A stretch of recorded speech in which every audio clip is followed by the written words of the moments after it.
Why can't we say no? The Japanese wisdom of boundaries. Why is it so difficult to say one simple word? No. A coworker asks if you can stay a little longer. You already feel exhausted, but you agree. A friend asks for another favor. You had planned to rest, but you say yes. Someone sends you a message late at night. You answer immediately, not because you want to, but because you feel like you should. Most of us don't realize how often we do this. We apologize before expressing our opinions. We accept responsibilities we don't have time for. We sacrifice our own peace to avoid disappointing someone else. At first, these choices seem small, but over time, they begin to shape an entire life. A life where everyone else's needs come first, and your own slowly disappear. Modern society often praises people who are always available, always helpful, always reliable, always saying yes. But what if constantly saying yes isn't kindness? What if it's fear? Fear of conflict, fear of rejection, fear of being misunderstood, fear of disappointing someone. Today, millions of people quietly struggle with something they rarely talk about. They don't know how to protect their own time, their own energy, or even their own happiness. For centuries, Japanese philosophy has explored the importance of balance, not only between work and rest, but between caring for others and caring for yourself. Today, we'll explore why saying no feels so difficult, and why learning to say it may be one of the kindest things you can do. Chapter 1. Why we fear disappointing people. Imagine someone asks you for a favor. You immediately know you don't have the time, you don't have the energy, you don't even want to do it, yet almost instantly, your mind begins creating stories. They'll think I'm selfish.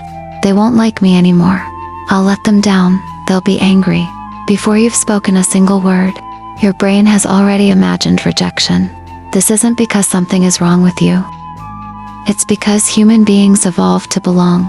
For thousands of years, survival depended on staying accepted by the group. Being rejected could mean losing protection, food, community, even survival itself. Our lives are very different today, but our brains still carry that ancient programming. The emotional discomfort we feel after saying no is often much larger than the actual consequences. Most of the time, nothing terrible happens, yet our minds convince us otherwise. Chapter 2. When kindness becomes self-sacrifice. Helping people is beautiful.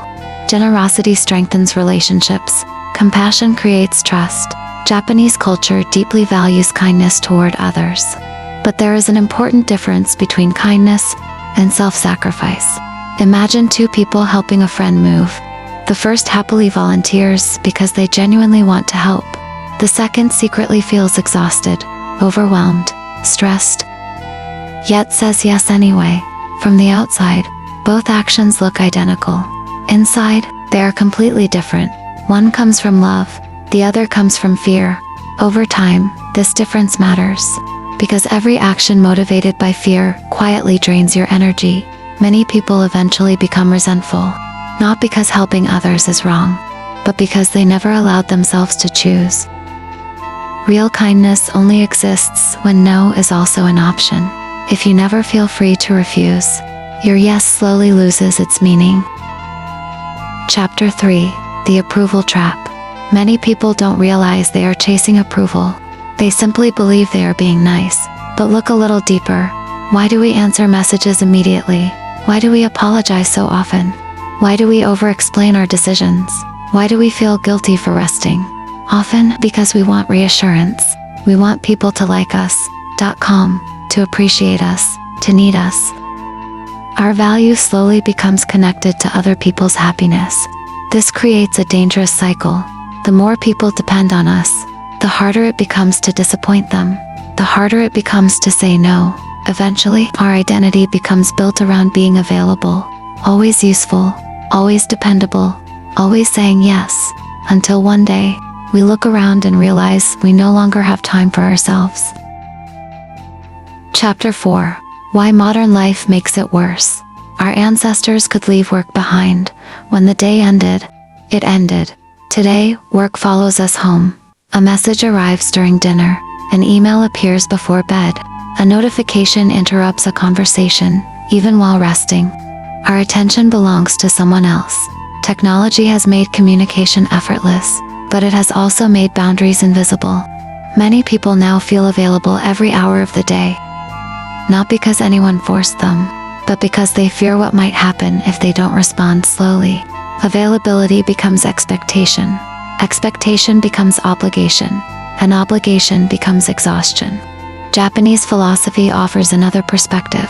Throughout history, practices like the tea ceremony, Zen meditation, and the concept of matha, importance of space, and pause reminded people that life needs empty moments. Moments without demands, without noise, without constant responsibility, because without space, there is no balance, and without balance, there can be no lasting peace. Chapter 5. Boundaries are not walls. When people hear the word boundaries, they often imagine something negative, distance, coldness, selfishness, they imagine pushing people away. But healthy boundaries are not walls, they are doors that you choose when to open, and when to close. Imagine living in a house without a front door. Anyone could walk in, at any time. They could interrupt your meals, your sleep, your conversations, your peace. Most people would never accept that in their home, yet many allow it to happen in their lives. People enter their schedule, their emotions, their energy, without permission. A boundary simply says, I decide what enters my life. This isn't rejection. It is responsibility. Because if everything becomes your responsibility, eventually, nothing receives your best attention. The people who truly care about you do not want a version of you that is constantly exhausted. They want the version of you that is present, healthy, and able to give without resentment. Ironically, boundaries don't weaken relationships. They often strengthen them, because people know your yes is genuine, not automatic. Chapter 6. Why guilt isn't always wrong. The first time you begin setting boundaries, you will probably feel guilty. Many people assume guilt means they made the wrong decision, but that isn't always true. Imagine someone who has spent 20 years putting everyone else first. One day, they politely decline an invitation. Nothing terrible happens, yet they still feel uncomfortable. Why? Because the brain dislikes change, not because the boundary was wrong, but because it was unfamiliar. Growth often feels uncomfortable. Starting a new job feels uncomfortable. Learning a new skill feels uncomfortable. Speaking honestly feels uncomfortable. Healthy boundaries are no different. The discomfort is temporary. The freedom lasts much longer. Sometimes guilt is simply proof that you're breaking an old habit, not breaking your values. Chapter 7. Learning to say no without hurting others. Many people avoid saying no because they imagine conflict. They picture arguments, disappointment, awkward silence, but saying no doesn't have to be aggressive.